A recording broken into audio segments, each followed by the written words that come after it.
Hello, my name is Stanley001 and this is my first YouTube video. I'm going to cover a topic that is dear to my heart and is important for North America and all over the world. It covers two topics we shouldn't speak of in polite company: politics and religion. I was born Catholic and raised Catholic. I remain Catholic and want to remain Catholic. I do have serious issues, however. In this current American election, you have a vile, racist demagogue, fearmonger, hate-monger, womanizer, and I can go on, running for the Republican Party. How he got there is a mystery unto itself. But anyway, there he is. Now, he had a backroom deal with some, shall we call them, evangelicals in quotation marks, who sold their soul in order to support him if he was willing to repeal the Johnson Amendment when elected, and if he was willing to sort of pretend he was Christian during the election. Now, his story of always been Christian or of having found religious path after the birth of his son is so unbelievable that the evangelicals who sold their soul wouldn't go public with that. So they said that it was a recent conversion, but again, no specific date because he hasn't converted yet. And I have a big issue with Christians who pretend to be good people while supporting a racist demagogue. But it goes further than that. As a Catholic, the Catholic Church plays an important part of my life.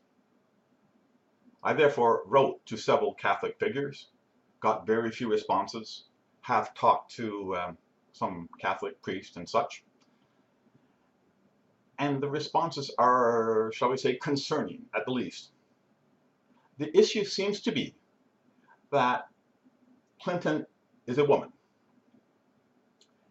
and therefore making up lies about Clinton is perfectly acceptable. Trump, however, is a man, and therefore has to be given more latitude and permission to lie on his own. Apparently, when a man lies in politics, that's perfectly acceptable, at least according to the Catholic Church. And I don't quite agree with that. Now, we have one Father Michael Urso down in the States. I believe he's Catholic. I did try to contact him. But he makes a big issue about the abortion question. So let's cover that one for a second. What Clinton has said is that basically there's a separation of church and state. And with a separation in church and state, the legal issue of abortion should be covered by lawyers and medical experts, and possibly with input from religious and lay people would be a good idea, but basically it's not church run. The Catholic Church says that the church should be creating the laws independent of what legal or medical experts say. Now, that issue is twofold. For one, other religions, like Muslims, would be more than happy to help Christians enforce their Christian doctrine into law, because then they would turn around and use that to their own benefit. As a secular state, we should preserve the separation of church and state. We should allow laws to be different from what the Christian church pronounces. As long as the laws don't force you to do anything against your religion, you are free to act on your own. It is also frowned upon by the church to kill somebody who enters into your house even without your permission. There are states where it's perfectly acceptable to shoot somebody and kill them if they come into your property without your permission.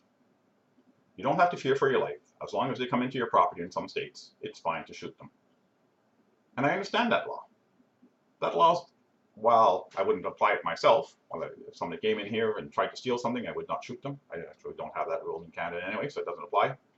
But the fact of the matter is that the law is there and Christians can't take advantage of it. Just fine. The same with abortion. If there's an abortion law in place that permits abortion, that's fine. That Catholics can't take advantage of that would be fine too. So the Catholics shouldn't try and impose their view on non-Catholics. They should, first of all, get Catholics to respect it. So Michael Orso says that Clinton believes in abortion up to the last minute. And that seems a bit of a stretch. I don't know Clinton enough. I haven't spoken to her. I've never met her. But it seems a bit of a stretch that anybody would believe that abortion is fine up to the moment of birth. Now, what Clinton has said is that there is no constitutional standing for fetus. Now, that is somewhat different. Nationality determines constitutional standing. And you're an American citizen at birth if you're born in the States, or just if you're the criteria on your parents. And so it depends on where you're born and who you were born to. Until you're born, you're not an American citizen. It doesn't matter whether or not you think abortion is right or wrong. The Constitution does not apply to the fetus. So you can say don't have an abortion because you'd be killing a living being. That's fine. That living being does not have any constitutional standing because they are not yet an American citizen. So it boils down to, if the church can stand behind a vile, racist demagogue, I do not want to be part of that church. It is as simple as that. When we had Hitler many years ago, the church did not denounce him. Now, Michael Orso, the priest I was talking about earlier, tries to equate Clinton to Hitler. But isn't Trump the one that looks like Hitler? Which of the two is the demagogue? Clinton has never incited violence. Clinton has not incited racism. She may be a racist, I don't know, but she hasn't incited racism. I think Trump is probably racist. But even if he's not, he incites racism. He incites violence. There's definitely more violence in the States because of the Trump presidency or candidacy, whether or not he wins. If he wins, there will be even more violence.